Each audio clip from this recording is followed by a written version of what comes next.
Hi everyone, welcome back to my channel. In this video, we are going to talk about why Tamil Nadu and its people oppose BJP. When people outside Tamil Nadu ask why the state and its people consistently oppose the BJP and remain deeply skeptical of the central government when it is led by that party, they often assume the answer lies in monetary politics, propaganda, or emotional hostility. But the truth is far deeper, far older, and far more structural. Tamil Nadu's resistance is not a reaction to one leader, one policy, or one election style. It is the outcome of more than a century of political consciousness, social struggle, linguistic assertion, and cultural self respect. To understand this opposition, one must first understand that Tamil Nadu did not merely participate in Indian democracy.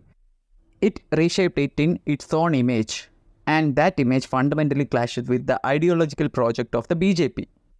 Tamil Nadu's political thinking was forged long before independence, at a time when caste hierarchy was not just social but institutional. Education, government jobs, and public power were monopolized by a small elite, and this inequality was often justified using religion, scripture, and tradition.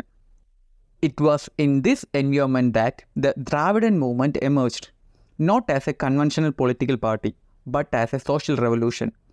Leaders like Periyar E.V. Ramaswamy challenged the very foundations of Indian society as it existed then. He questioned God, scripture, caste, patriarchy, and cultural supremacy. He rejected the idea that ancient texts should determine modern life, and he openly declared that social equality mattered more than religious sentiment. This movement permanently altered Tamil society. Politics in Tamil Nadu became inseparable from rationalism, self-respect, and social justice.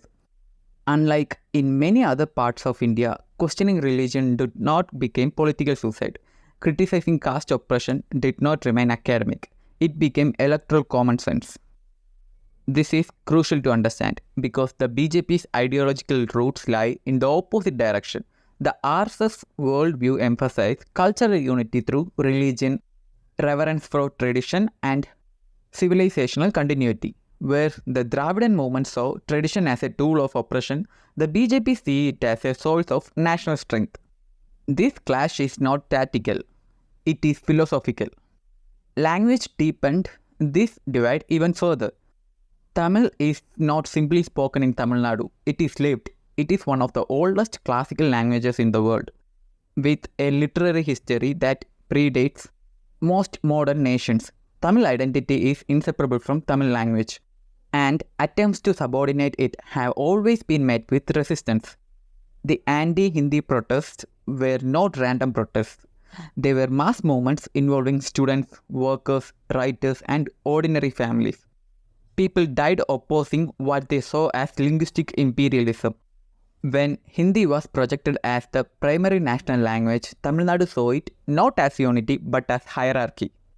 Decades later, when BJP leaders speak of Hindi as a symbol of national integration, or when central government communication increasingly prioritizes Hindi over English and other regional languages, it triggers historical memory.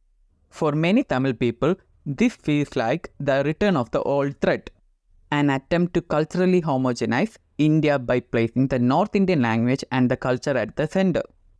Even symbolic gestures matter here. A railway announcement, an exam format, or a government slogan in Hindi alone is not seen as convenience, it is seen as erasure. Economic ideology also matters. Tamil Nadu's development did not rely solely on market forces. It was built through public investment in health, education, nutrition, and women's welfare. Non-meal schemes, free education, and public health care were not charity, they were development strategy.